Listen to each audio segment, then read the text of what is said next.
Hemos preparado este video para analizar la deforestación y sus consecuencias. Por ejemplo, tenemos que cada año se pierden en el mundo unas 13 millones de hectáreas por deforestación. Y la pregunta es, ¿cuánto se reforesta al año? Porque muy fácil es cortar, pero reponer no. Por ejemplo, en el Perú la deforestación se ha incrementado hasta llegar a unas 250.000 hectáreas al año. Y la pregunta también de rigor es que la reforestación en el Perú es de tan solo alrededor de unas 50 a 80.000 hectáreas año. Es decir, hay una gran brecha entre lo que se extrae y lo que se repone. En el mundo, en la actualidad se extraen recursos naturales renovables en un 130% respecto a su captación, a su regeneración. Las consecuencias de la deforestación.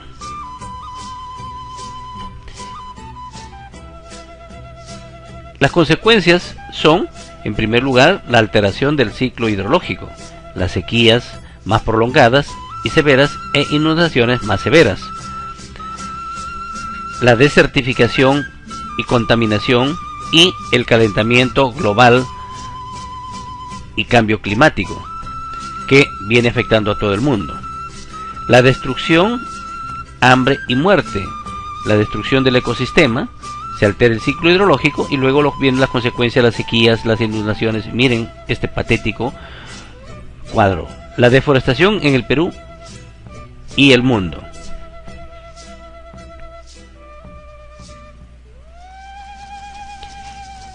Por ejemplo, aquí se tiene el Amazonas, un área verde, es el colchón verde del mundo, el pulmón del mundo. Aquí se tiene, por ejemplo, Brasil, una de nuestras potencias en América del Sur. Tenemos en octubre del 2011, en pleno proceso de quema, deforestación y avance de la agricultura y la tala de árboles. Miren las consecuencias que va generándose ello, son quema, tala, avance de la agricultura migratoria, la repoblación y lógicamente miren este tractor en pleno trabajo de abrir trochas para poder entrar los camiones, para entrar la maquinaria para talar. Miren estos árboles, tan fácil es meterle sierra y tumbarlo, pero y caen los camiones sacando los troncos ya cortados producto de la deforestación. E incluso los grandes acopios de los árboles cortados se supervisan con helicópteros. Miren la minería informal en Brasil, cómo va. Miren, imagínense lo que era una selva. Imagínense, esto debe llamarnos a la reflexión realmente de cómo, miren la cantidad de gente, miles de gente en plena selva, que ya no existe la selva, lógicamente, ya está totalmente destruido. La voracidad de unos cuantos y la pobreza que puede haber en otros vastos sectores sociales generan todo esta destrucción, ¿no?, de los ecosistemas, de la naturaleza, de nuestra selva, de nuestra biodiversidad. ¿Para qué? Para favorecer a un grupo. Miren acá una poza de lavado para sacar el oro, ¿no? Pero que van dejando contaminado no solamente la destrucción de los árboles, sino también acaban dejando restos químicos como son mercurio, cianuro, etcétera, y que eso van a terminar en los ríos o en las lagunas, de los cuales se van a alimentar los peces y la población va a alimentarse de ellos. Miren, Rondônia en el año 1986, cómo fue creciendo los asentamientos humanos, cómo fueron creciendo, y lógicamente significa tala de árboles, ¿no? Miren, Rondônia en el año 2010, 24 años de deforestación continua, prácticamente ya se cortó un 30-50% de la madera y de los bosques. Al final, ¿en qué termina? Termina que generando las sequías y sus consecuencias. Miren una sequía. La sequía, ¿por qué? Porque el ciclo hidrológico, que ayuda mucho a la vegetación, fue alterado. Las sequías son más severas y más intensas y más periódicas. Miren el efecto de una sequía patética, que significa, por ejemplo, el suelo cuarteado, porque lógicamente la sequía genera todo ello. Miren una vista de un suelo, de una pradera totalmente seco y suelo arcilloso, se nota.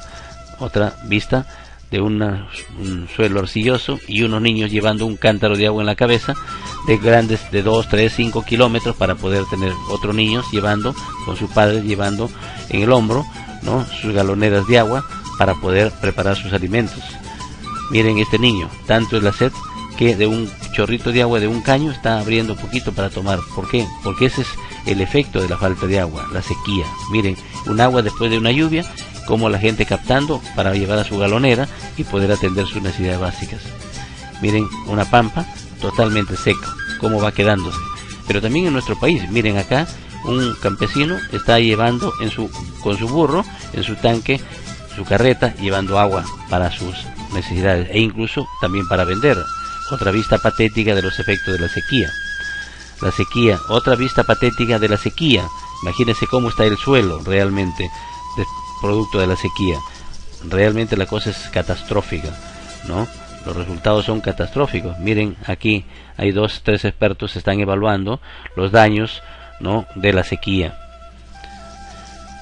Aquí se tiene, por ejemplo, estos tunales están totalmente secos, se nota, por la falta de agua, y toda esta ladera está seca. Miren las consecuencias de esta sequía tan severa. Miles de animales muertos, pero que ya no resolvió el problema para esos animales. Acá tenemos, por ejemplo, una vista de Durango, ¿no?, un pueblo que también fue azotado por la sequía, con su ganado que está caminando varios kilómetros para conseguir algo que comer y un poquito de agua. Y acá tenemos un tanque alto para tratar de abastecer algo de agua a un grupo humano, ¿no? Acumulan su agüita para poder distribuirlo.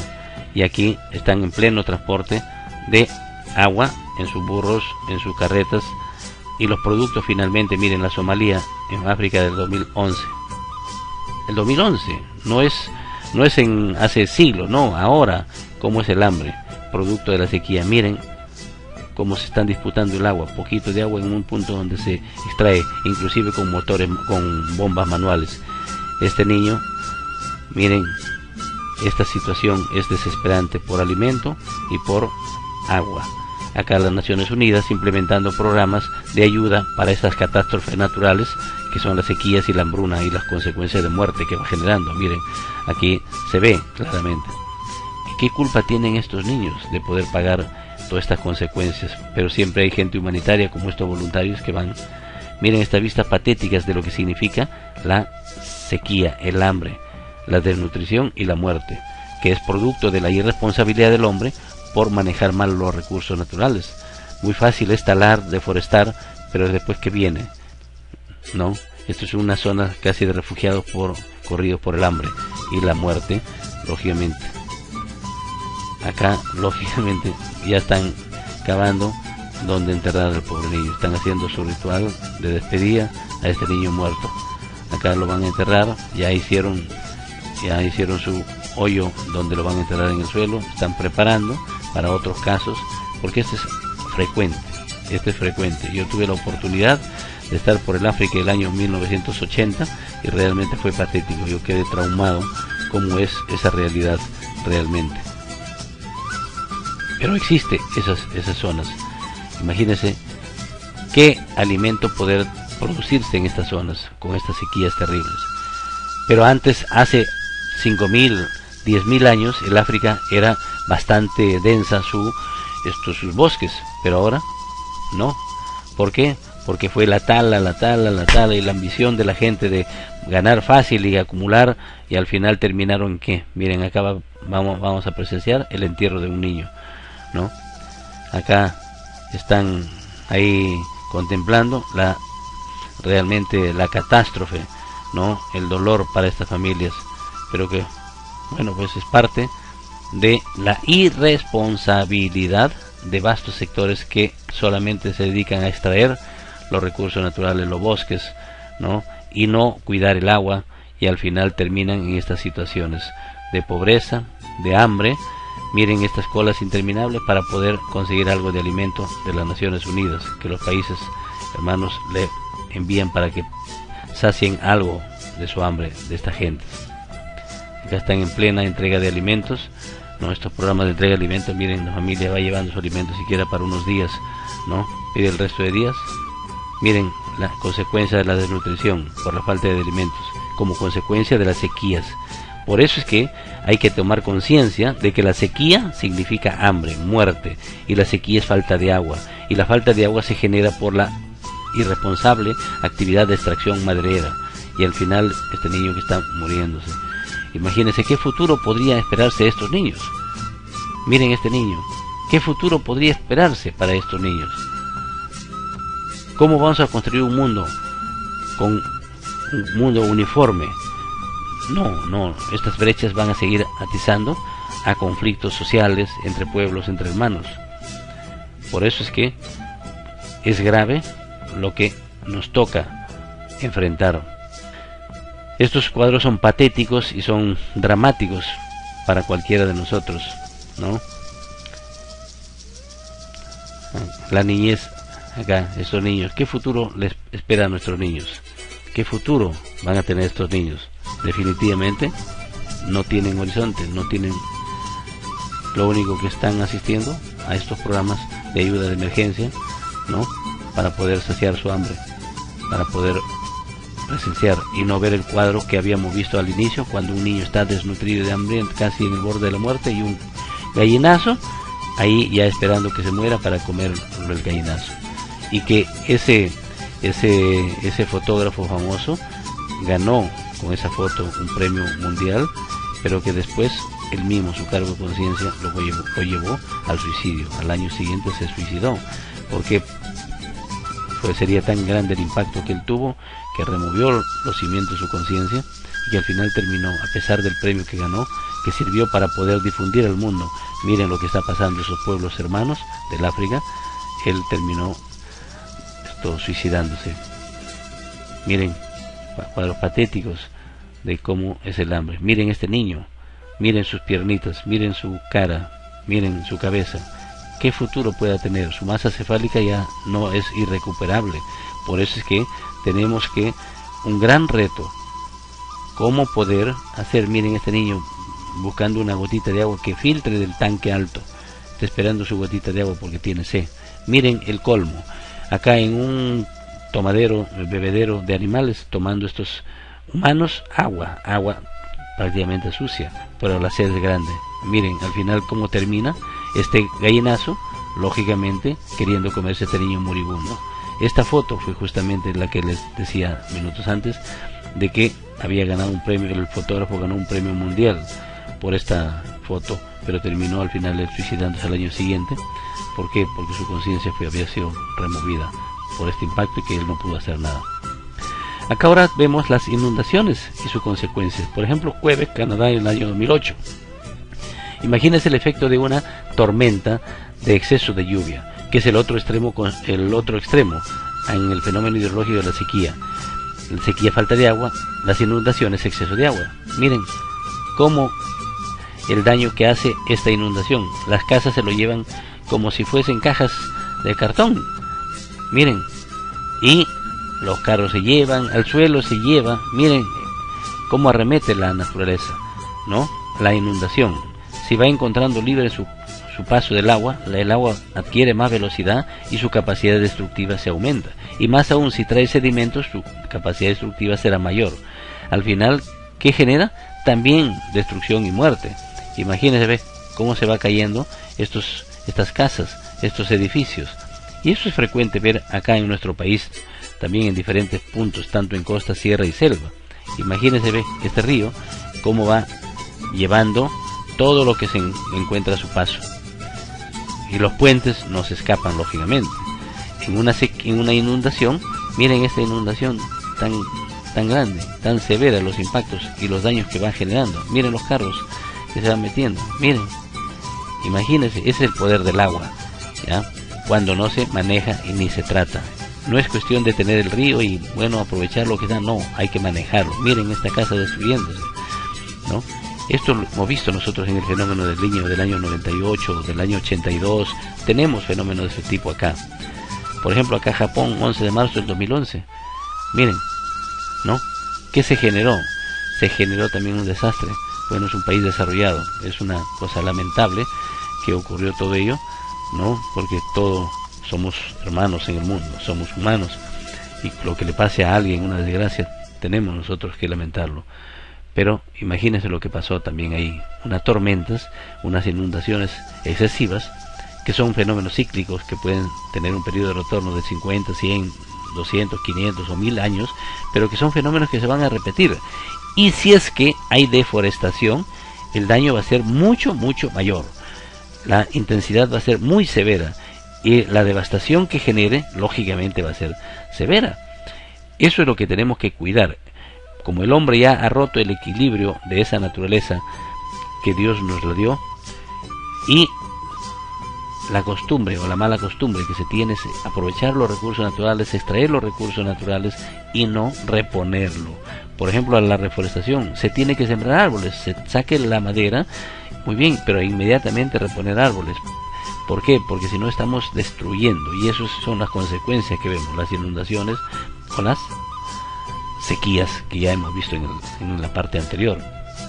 Miren, todo este fenómeno tan devastador, ¿no? Acá es un tsunami. Este es un tsunami producto de los cambios climáticos que se dan, ¿no? Y no solamente es en Japón, también se da en Malasia, en Tailandia. Como hace 3 años vimos la devastación que generó ese tsunami. Son productos del cambio climático, que es producto finalmente de la alteración de la naturaleza por parte del hombre, porque el hombre es el primer destructor de la naturaleza, es el peor enemigo de la naturaleza. A pesar que vive de la naturaleza, aprovecha, saca sus alimentos, saca la riqueza que pueda tener de la naturaleza, pero no la cuida, no tiene ningún respeto, ningún aprecio por la naturaleza.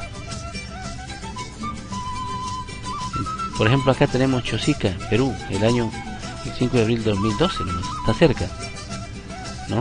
Acá en las partes altas vienen las lluvias y hay unas laderas bastante empinadas, suelos bastante inestables, e inclusive asentamientos humanos que han ido ganando por la pobreza misma, han ido ganando en las laderas, y lógicamente viene en las temporadas de lluvia con cierta ciclicidad unas tormentas fuertes y las quebradas van arrasando con todo.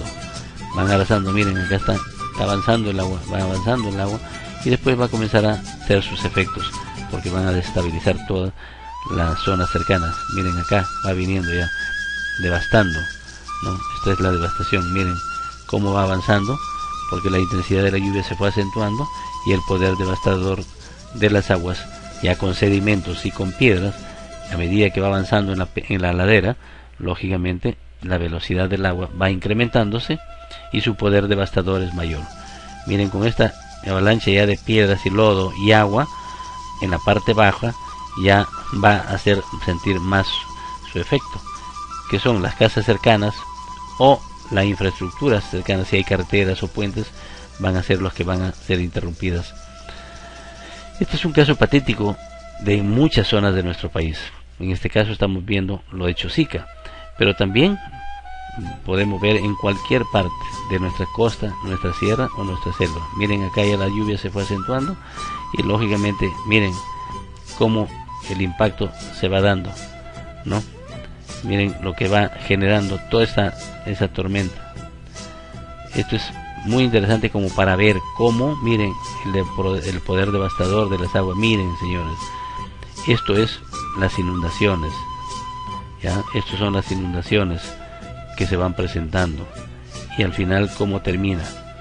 Miren, ahí hay unas construcciones que las poblaciones han hecho con tanto esfuerzo, con muchas privaciones por el ahorro para poder construir su casita, pero al final miren cómo va terminando, simple y llanamente se lo va llevando como si fuese realmente una mantequilla a las infraestructuras, concreto, ¿no? Concreto, pero el poder devastador del agua, la energía cinética y la energía potencial con la que viene el agua es mucho mayor que la resistencia de esta infraestructura, y al final significa para muchas familias quedarse en la calle, no tener ni qué comer ni un techo. ¿Por qué? Porque todo su esfuerzo que pusieron en su techo se lo llevó el agua. Y estos se pueden prevenir, sí se pueden prevenir. Estos eventos se pueden amortiguar su efecto, como con trabajos de defensa ribereñas, con trabajos de reforestación, ¿no? Con trabajos de protección, con trabajos de manejo. Miren acá la cantidad de lodo y barro que va dejando después. Miren lo que fue unas casas, ¿ve? Y al final todo degradado, el sistema de agua y desagüe colapsado. Miren acá era un puente, una losa, como terminó, un piso de una casa, todo destruido, llevado. La pobre gente. Miren, esto fue una casa. Están ahí hasta los colchones, miren, toda la casa que fue de una familia. Esto los presento. Miren el carro tapado totalmente. Miren el colchón como está. Miren y un tractor lógicamente ya comenzando a limpiar todo esto.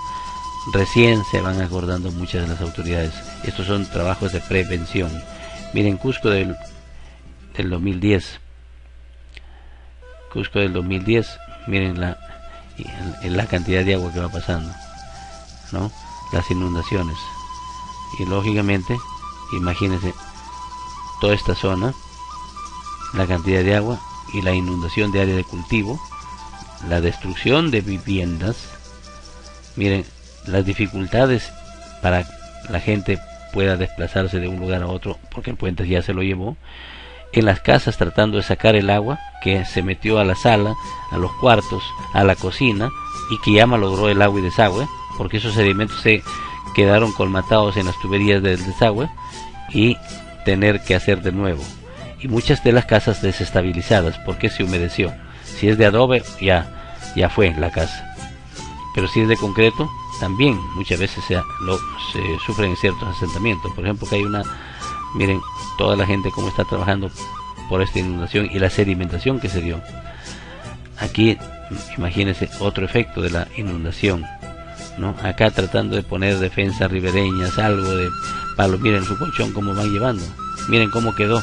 Ya va cesando la inundación, pero el daño ya está hecho, ¿no?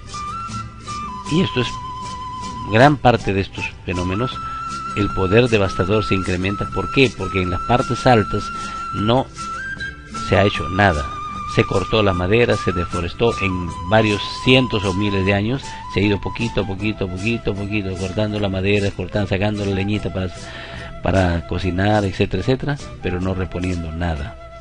Miren, Cusco nuevamente el año 2012, ¿no? Hace poco, nomás. Miren la cantidad de agua cómo va viniendo, ¿no? Es una cosa de la realidad que hace poco ha pasado. Que todo este lodo, miren cómo va quedando finalmente. Y esto lógicamente va llevando todo a su paso esta quebrada que genera destrucción, muerte, pérdida de vida humana, pérdidas económicas, una incomodidad en la población, etc. Y lógicamente los tractores recién viniendo, cuando esto debe ser una política de Estado de mantenimiento, prevención de estos daños. Por eso es que el año 98 dirigí, prácticamente diseñé conjuntamente con un grupo de técnicos todo el programa para enfrentar el niño del año 98. Y los daños lógicamente fueron, miren acá este fenómeno del Icabe. Imagínense la cantidad de agua que vino, que si no se hubiese hecho la limpieza oportunamente de los cauces de los ríos, la cosa hubiese sido fatal para todo el país, porque se compró mucha maquinaria pesada, inclusive hasta de 9 y de 10, ¿no? De 8, de 7, de 9, de 10 bulldozer para los ríos como Pisco, por ejemplo, que tiene muchas rocas, que es bastante dificultoso, y otros ríos. La limpieza de ríos se hizo oportuna y por eso la cantidad de daño fue mucho menor, a pesar que en el año 82 el niño fue mucho menos severo que casi en la mitad del año 98, y los daños que se generó en el año 98 fueron ni siquiera la tercera parte del año 82, pero debido a ¿qué? A la prevención que se dio el año 98 por el manejo técnico, ¿no? Y la prevención oportuna de limpieza de cauces, ríos, y los pasos van generando empleo, porque muchos ingenieros están trabajando en ríos, mano de obra no calificada, todo el mundo trabajando. Esa conciencia de prevención se tiene que difundir, y eso es responsabilidad del Estado, tomar el liderazgo, tomar el toro por las astas para poder impulsar en forma responsable en forma técnica, ¿no?, estas acciones de prevención, que el único que lo puede hacer es el Estado, ¿no? Pero una prevención no solamente informativa, no, también tiene que ser con recursos para poder limpiar cauces de río, hacer reforestaciones, defensas ribereñas, ¿no? Esto es fundamental, así se van previniendo los graves daños a las familias, ¿no? Porque no debe ser política de Estado, ya cuando se presentó el problema recién ir con la maquinaria, con la ayuda, no, eso está bien, eso es ya para poder atacar el problema ya del momento, pero como técnicos y como autoridades debe actuarse en la forma responsable de estar previniendo, porque los fenómenos hidrológicos se prevén, se pueden estimar, ¿ya? Para eso justamente se estudia. Entonces acá lo que conviene son la prevención, que es fundamental. Miren toda esta destrucción, hasta la luz se fue en estas zonas. ¿Por qué? Porque vino y se llevó los postes y tuvieron que cortar el abastecimiento de luz para evitar desastres mayores. Miren, y la cantidad de agua, miren este reportero, esta señorita periodista, está llena de agua hasta las rodillas, ¿no?, para cubrir la noticia, la información. Pero imagínense toda esta situación de desastre. Me acuerdo, por ejemplo, en el año 98, cuando el agua inclusive salió del río Rímac, Chaclacayo lo hizo trizas y salió por la carretera central. Desde Chaclacayo venía, ya estaba por Santa Anita el agua. ¿Y qué se tuvo que hacer? Cruzar un camión de 8 metros de largo y meter abajo en la base una carpa de esas impermeables, y encima meter el camión y darlo vuelta para que sirva como una especie de muro de contención, para que el agua se desvíe a los laterales y no se siga avanzando, porque el agua sobre la carretera corría facilito, ¿no? Entonces al final ¿qué iba a pasar? Llegar a la parada, pues era fatal, imagínense. Eso les cuento como anécdota, que a las 2 de la mañana justamente tuve que hacer ese trabajo con otras autoridades para poder prevenir, ya atacar el problema cuando ya se estaba presentando, porque eso no estaba realmente, no se había previsto que iba a ser tan fuerte el fenómeno. Miren unas vistas de destrucción que genera una inundación. Realmente es patético todo lo que va generándose. Ya muchas veces cuando se presenta la inundación se quiere meter sacos de arena a los costados, mentira, eso ya no, ya se tratará de, aunque sea de distraer algo, pero no, eso se trabaja con prevención, ya antes de que se presente ese fenómeno. Por eso es que una política de Estado debe ser todos los años su mantenimiento de cauces de los ríos, limpieza de los cauces de los ríos, poco a poco en todos los ríos ir haciendo defensas ribereñas, enrocados, ¿no? Esto es fundamental. Y la reforestación, tanto en la ribera de los ríos como en las partes altas, sobre todo. En las partes altas es fundamental sembrar árboles. ¿Para qué? Para que el agua se regule mejor, el hidrograma unitario se regula mejor, y lógicamente va a haber mayor retención de agua y menos sedimentos, que es uno de los problemas graves, porque el agua con velocidad y con sedimentos, el poder es devastador. Miren todo lo que va generando el exceso de agua, una inundación, ¿no? Está lleno el río, sí, pues, pero miren todo el daño que ha generado, ¿no? Estos fenómenos son frecuentes acá en nuestro país. Las sequías y las inundaciones son parte de nuestra vida. Tenemos que estar preparados y previniendo. No es que sea un castigo divino, no. En todo caso es un castigo para nuestra desidia, de las autoridades, de la gente misma, que a veces nos gusta lo fácil, el aprovechar el recurso natural, pero no usar el recurso natural, pero no reponer el recurso natural. Ahí está el problema. Acá tenemos que acostumbrarnos. Sacamos una madera y pongamos 2, 3 árboles, ¿no? Si ponemos 10 es mucho mejor. Esa debe ser parte de nuestra actitud ya mental, de nuestra responsabilidad, que al final se traduce en un trabajo de prevención. Miren la incomodidad, los daños de una sequía grave. Miren estas columnas de concreto, esta casa de concreto que está llena de agua ahorita. Va a remecer, si sigue mucho tiempo más, va a terminar hundiendo, cediendo alguna columna, y al final, ¿no? Porque las zapatas de la columna puedan ceder, se hunde y se viene abajo la casa. Acá lógicamente miren, la policía está ayudando, pero es ya atacar el problema ya presentado. Pero estos problemas pueden ser mucho menores si es que se trabaja preventivamente, como repito una vez más. Ese es el rol de los profesionales, ese es el rol de los especialistas en esta materia de aguas, ese es el rol de las autoridades que que deben ser guiadas por los profesionales especialistas para que ellos tomen la decisión política, las autoridades, decir vamos a hacer esta cosa, vamos a hacer tal cosa. ¿Por qué? Porque está en el poder de ellos el disponer de recursos y dar el pitazo inicial para que se hagan estas obras. Miren, una vista patética de los efectos de los excesos de agua que generan las inundaciones. Miren, este es Río Rima, que en diciembre del año 2012, lo que tanto generó miren, por hacer una obra improvisadamente, que generó que gastaron plata, se llevó el dique, hicieron un dique ahí pensando que se trataba de un rito no muy chiquito, como no tiene agua en los meses de estiaje, hicieron unos diques provisionales y se vino el agua y se lo llevó. Y algo que yo les dije oportunamente, porque fui invitado por algunos profesionales de esa empresa, y les dije, miren, esto va a ocurrir, y lamentablemente ocurrió. ¿Por qué? Porque hay que conocer el tema de los ríos, su comportamiento de los ríos, el comportamiento hidrológico de las cuencas y la cantidad de sedimentos y agua que viene, que aumenta grandemente el poder devastador de las mismas, ¿no?